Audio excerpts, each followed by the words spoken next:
నమస్తే, welcome to మన ప్రజలకు. నేను మీ వెంకట్. ప్రస్తుతం మహిళా కమిషనర్ దగ్గర ఉన్నాం. ఏదైతే బీఆర్ఎస్ మహిళా విభాగం కార్యకర్తలు మహిళలు, అలాగే ఇప్పుడు మహిళా కమిషనర్కి బండి సంజయ్ కుమారుడు మీద కంప్లైంట్ ఇవ్వడానికి ఇక్కడికి వచ్చారు. మాట్లాడడం మనతో పాటు సుమిత్రానంద్ గారు. మేడం నమస్తే. ఇప్పుడు ఎలా చూడొచ్చు మేడం, ఇప్పుడు ఏదైతే కేంద్ర సహాయక మంత్రిగా ఉన్న బండి సంజయ్ గారి కుమారుడు పైన కేసు అయింది, ఎలా చూడొచ్చు? కేంద్ర హోంశాఖ సహాయ మంత్రి మరి దేశంలో శాంతి భద్రతలు కాపాడాలి, ఒక సామరస్య వాతావరణం ఉండాలి, ప్రజలందరూ సుఖ సంతోషాలతో ఉండడానికి అనువైన వాతావరణం కల్పించాలి, బాధ్యత ఆయనది. మరి ప్రజల ధనాన్ని ఆయన జీతం భత్యాలుగా పుచ్చుకుంటా ఉన్నాడు. అట్లాంటిది మరి ఆయన కుమారుడే బండి సాయి భగీరథ ఆయననే నేరం చేస్తే, ఆయననే ఒక మైనర్ బాలిక పట్ల అసభ్యంగా ప్రవర్తిస్తూ మైనర్ బాలికను 2 సంవత్సరాలుగా వెంట తింపుకొని వేధించి ఆమె 2 సార్లు ఆత్మహత్య యత్నం చేసుకునేలాగా బిహేవ్ చేసినటువంటి షాడిస్ట్ ఆ సాయి భగీరథను వెనుకేసుకొస్తూ, నేను బీసీ కాబట్టి, నేను ఇది కాబట్టి నన్ను ఇది చేస్తా ఉన్నారు, నేను రాముని భక్తుణ్ణి, జై శ్రీరామ్ జై శ్రీరామ్. అరే, రామాయణం గురించి ఒక ముక్కనన్నా తెలుసా బండి సంజయ్ గారు మీకు? రాముని పేరెత్తే అర్హత బండి సంజయ్ గారు మీకు లేదండి. రాముడేంటి, రాముడు చేసిందేంటి? రాముడు అగ్ని పరీక్షను ఎదుర్కొన్నటువంటి సీతను కూడా ఒక్క పౌరుడి మాటకు అడవుల్లో వదిలేసిండు. మరి అలా రాష్ట్రం అంతా కోడై కూస్తున్నది. రాష్ట్రం పక్కన పెడదాం, మేం బీఆర్ఎస్ గా మమ్మల్ని పక్కన పెడదాం. నీ కొడుకే ఒప్పుకున్నాడు, ఆయన్నే కంప్లైంట్ చేసిండు, ఆయన్నే రాసిచ్చిండు. నీ కొడుకే ఒప్పుకున్నాడు, ఆయన్నే కంప్లైంట్ చేసిండు. ఆ ఫిర్యాదులో స్పష్టంగా ఉన్నది, 2 సంవత్సరాల నుంచి నేను అమ్మాయి తిప్పుకున్నాం, అరుణాచలము, తిరుపతి, విజయవాడ ఇవన్నీ గుళ్ళన్ని తిరిగినాం అని చెప్పి. ఇదొక్కటే కాదు, ఎంత దారుణం అంటే దుర్మార్గుడు నా స్నేహితులతో కూడా తిరిగిందని చెప్తాడు. ఇదే బండి సంజయ్ గారు మధ్యవర్తిత్వం వహిస్తా మాట్లాడతా, మీరు ఇది గొడవ చేయకండి, కేసు పెట్టకండి అని చెప్పేసి సంగప్ప అనే ఒక బీజేపీ నాయకుడు ఆయన దగ్గర తీసుకుపోయిందట. ఆ సందర్భంలో బండి సంజయ్ గారు ఎదురు బెదిరించి పంపించాడు. 17 సంవత్సరాల అమ్మాయి కేసు పెట్టాలి, ఆమె ఏదైతే ఫిర్యాదు చేయబోయిందో మరి అక్కడ ఆమె మధ్యాహ్నం ఎప్పుడు పోతే రాత్రి 12 గంటలకు వాళ్ళు ఎఫ్ఐఆర్ ఇచ్చేస్తారు. రిసీట్ ఇవ్వడానికి, ఎఫ్ఐఆర్ కూడా కాదు, కంప్లైంట్ తీసుకున్నట్టు రిసీట్ ఇవ్వడానికి గంట టైం తీసుకుంటారు. కంప్లైంట్ తీసుకోవడానికి కూడా దగ్గర 8 గంటలు, ఈవినింగ్ 6 o'clock వెళ్తే midnight 12:30 దాకా కూడా కంప్లైంట్ తీసుకోలేదు. అక్కడ కరీంనగర్ లో ఏదైతే బండి సంజయ్ కుమార్తో కేసు పెట్టించారో అక్కడ కేసు ఫైల్ అయినాకనే ఇక్కడ తీసుకున్నారని చెప్పి కూడా ఆ బాధితులు చెప్తున్నారు. అదే కదా, ముందు బండి సంజయ్ కుమారుని కేసు మరి తెలిసి పెట్టిండా తెలియక పెట్టిండా అమ్మాయిని బద్నాం. ఎందుకంటే మీడియాను కొనొచ్చు, మీడియాను మేనేజ్ చేసుకోవచ్చు అనేటువంటి ఒక అతి నమ్మకంతో సోషల్ మీడియా యుగం ఇది. ప్రధాన మీడియాలో కవర్ అయినా కాకపోయినా, ప్రధాన వార్తా పత్రికలు కవర్ చేసినా కవర్ చేయకపోయినా, ఇది సోషల్ మీడియా యుగం, యూట్యూబ్ల యుగం. వాళ్ళందరూ విషయాన్ని బయట పెడతారనే కనీస జ్ఞానం లేకుండా వాళ్ళే ఎదురు కేసు పెడతారు 17 సంవత్సరాల అమ్మాయి మీద. ఎట్లా జల్లుతుంది? చట్టాల మీద కనీస అవగాహన లేకుండా మాట్లాడతారా? కనీస అవగాహన లేకుండా కేసు పెడతారా? చట్టాలు మీ చుట్టాలా? ఇటు రాష్ట్రంలో రేవంత్ రెడ్డి గారు, అటు కేంద్రంలో మీరు ఇద్దరు కలిసి ప్రజలకేం చెప్పదలుచుకున్నారు? ప్రజల్ని ఎట్లా మోసం చేయాలనుకున్నారు? ఇది న్యాయం కాదు. మీరు చట్టాలకు అతీతంగా వ్యవహరించకూడదు. రాజ్యాంగం మీద నమ్మకం ఉన్నదంటాడు, రాముని మీద నమ్మకం అంటాడు. ఏది రాజ్యాంగం మీద నమ్మకం? ఇదేనా బండి సంజయ్ గారు? ఆరోపణలు రాగానే నిజం అబద్ధం తర్వాత రుజువైన తర్వాత మళ్ళా ఒకవేళ మీ అబ్బాయే సచ్చీలుడే అయితే, మీ అబ్బాయే నిజాయితీ పరుడే అయితే మీరు మళ్ళీ మంత్రి పదవి తీసుకుంటుండ్రు. దాందేమున్నది? మీరు ముందు అప్పటికప్పుడు రాజీనామా చేయాలి కదా. నేరం నిరూపణ జరిగే వరకు మీరు ఆ పదవిలో ఉండొద్దు కదా. మీరు ఇన్ఫ్లుయెన్స్ చేసే అవకాశం ఉంటుంది కదా, జరుగుతుంది కదా.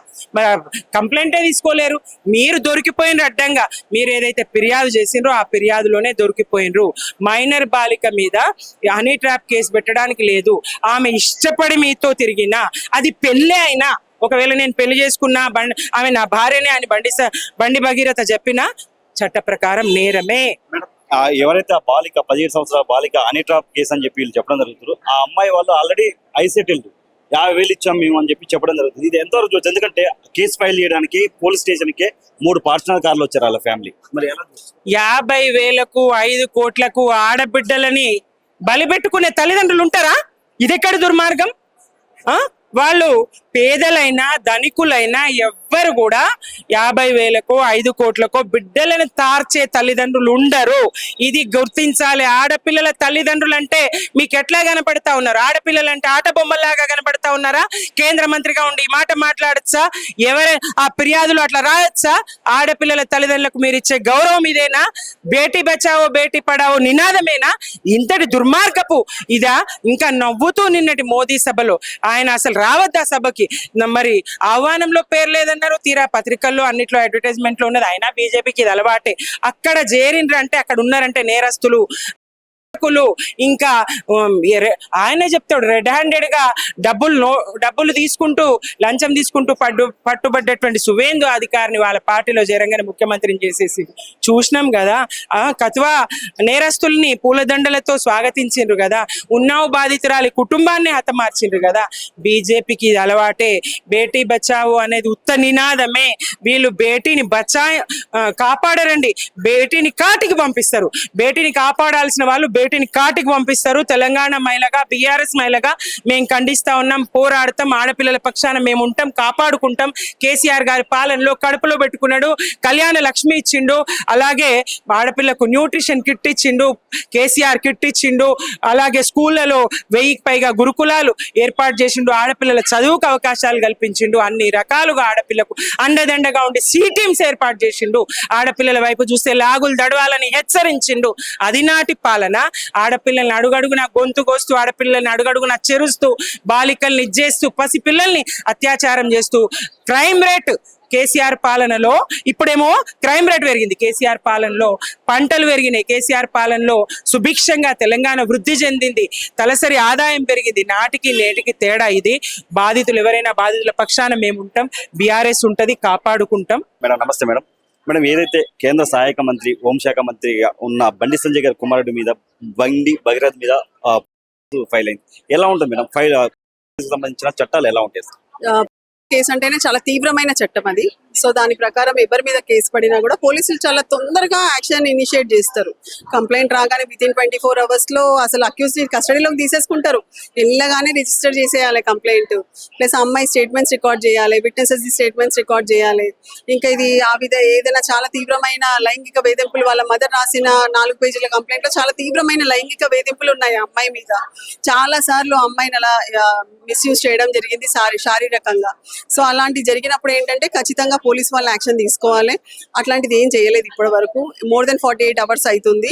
సో వేరే కేసులలో ఇలా జరగదు, కానీ ఈ కేసులో స్పెషల్ గా మరి వాళ్ళకి ఏదో జరుగుతుంది. గతంలో ఏదైతే ఇదే కొరియోగ్రాఫర్ జానీ మాస్టర్ గారి మీద జరిగింది, అప్పుడు ఏమంటే ఇదే గవర్నమెంట్ స్పందించింది. మరి ఇప్పుడు ఎందుకు స్పందించట్లే? అంటే బండి సంజయ్ కుమారుడిని కాంగ్రెస్ ప్రభుత్వం కాపాడుతుంది అనుకోవచ్చా? ఖచ్చితంగా కనిపిస్తుంది కదా, అది ఎస్టాబ్లిష్ అయిపోతుంది. మరి ఈ విషయానికి ఏ విధంగా కాంగ్రెస్ పార్టీ మరి సపోర్ట్ చేస్తున్నారు అనేది మనకు ఓపెన్ గా తెలిసిపోతుంది. మరి ఆ టైంలో అన్నారు కదా, చట్టం ముందు అందరూ ఒకటే, ఎంత పెద్ద విఐపీలు ఉన్నా ఎవరైనా కూడా ఖచ్చితంగా చట్ట ప్రకారమే పోతామని. మరి ఇప్పుడు ఏం చేస్తుంది చట్టం? ఏ విధంగా బండి సంజయ్ గారికి చుట్టం అయిపోయింది, ఆర్ కాంగ్రెస్ గవర్నమెంట్ కి చుట్టం అయిపోయింది, ఎందుకు చేస్తలేరు? అంత క్లియర్ గా మీరు అమ్మాయి వాళ్ళ ఇప్పుడు మదర్ ఇచ్చిన కంప్లైంట్, ఆ మదర్ ఇచ్చిన కంప్లైంట్ లో కంటెంట్స్ చాలా క్లియర్ గా ఉన్నాయి. ఆ కంప్లైంట్ కంటెంట్స్ ప్రకారం ఏదైతే ప్రొవిజన్ ఆఫ్ లా ఇంపోజ్ చేయాలి, ఏ సెక్షన్స్ అయితే ఇంపోజ్ చేయాలో అది చేయలేదు. చేయకుండా చాలా చిన్న సెక్షన్స్ ని ఇంపోజ్ చేశారు. అక్కడనే తెలిసిపోతుంది కావాలని చెప్పి ఏదో విధంగా స్టేషన్ బెయిల్ ఇచ్చేసి పంపించేద్దామనే ఒక దురుద్దేశంతో ఇదంతా నడుస్తుంది. అదే విధంగా అమ్మాయి మీద కూడా ఒకటి కౌంటర్ కేసు పెట్టేశారు. మైనర్ బాలిక మీద సెక్షన్ 308 Clause 5 అంటే ఎక్స్టార్షన్ 10 years పనిష్మెంట్ ఉంటే సెక్షన్ ఆఫ్ లా ఇంపోజ్ చేయడం జరిగింది. సో దీన్ని చూస్తుంటే ఏంటంటే ఎస్ అఫ్ కోర్స్ వాళ్ళు హ్యాండ్ అండ్ గ్లవ్ కలిసిపోయారు కాబట్టి దే ఆర్ డూయింగ్ దిస్. మీరు ఉమెన్ కమిషనర్ కలిసారు, ఎలా రెస్పాండ్ అయ్యారు? మంచిగానే రెస్పాండ్ అయ్యారు. కాకపోతే ఏం చెప్పారంటే చైర్మన్ లేరు, సో యాజ్ అ సెక్రటరీ నేను ఎంత చేయగలుగుతానో అంత చేస్తాను, నేను ఎంక్వైరీ కాల్ ఫర్ చేస్తాను, వాళ్ళకి సమన్స్ కూడా ఇష్యూ చేస్తానని చెప్పారు. So let us see what happens. ఏదైతే కేసు ఫైల్ చేసినప్పుడు 8 గంటల రైట్ రామ్ వచ్చింది, ఇక్కడ కేసు ఆపి పెండింగ్ లో పెట్టి అక్కడ కరీంనగర్ రిటర్న్ కేసు పెట్టారు. ఇప్పుడు మనందరికీ సామాన్యులకే అర్థమవుతుంది కదా పోలీసు వాళ్ళు ఏ విధంగా చేస్తున్నారు, ఏ విధంగా మరి గొడుగులు పడుతున్నారు పొలిటికల్ లీడర్స్ కి, ఏ విధంగా వాళ్ళ ఒత్తిడులకి, ఒకవేళ పొలిటికల్ ఒత్తిడులకి పోలీస్ వాళ్ళు బానిసలైతే, ఒకవేళ పొలిటికల్ ఫేవర్స్ కోసము పోలీస్ వాళ్ళు వాళ్ళ వెపన్స్ గా అంటే మారబడితే అది మొత్తము మన అంటే సమాజానికే చాలా డేంజర్ బెల్స్ కనిపిస్తున్నాయి మనకి. It is not at all correct. ఒక రాష్ట్రానికి ముఖ్యమంత్రి అయిన రేవంత్ రెడ్డి గారు ఇప్పటి వరకు స్పందించకపోవడం ఎలా చూస్తారు?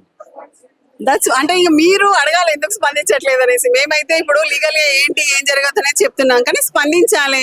మరి ఏ విధంగా అయితే జానీ మాస్టర్ గారికి స్పందించారో ఇక్కడ కూడా స్పందిస్తే మంచిగా ఉంటుందని వీఆర్ హోప్ఫుల్లీ ఎక్స్పెక్టింగ్.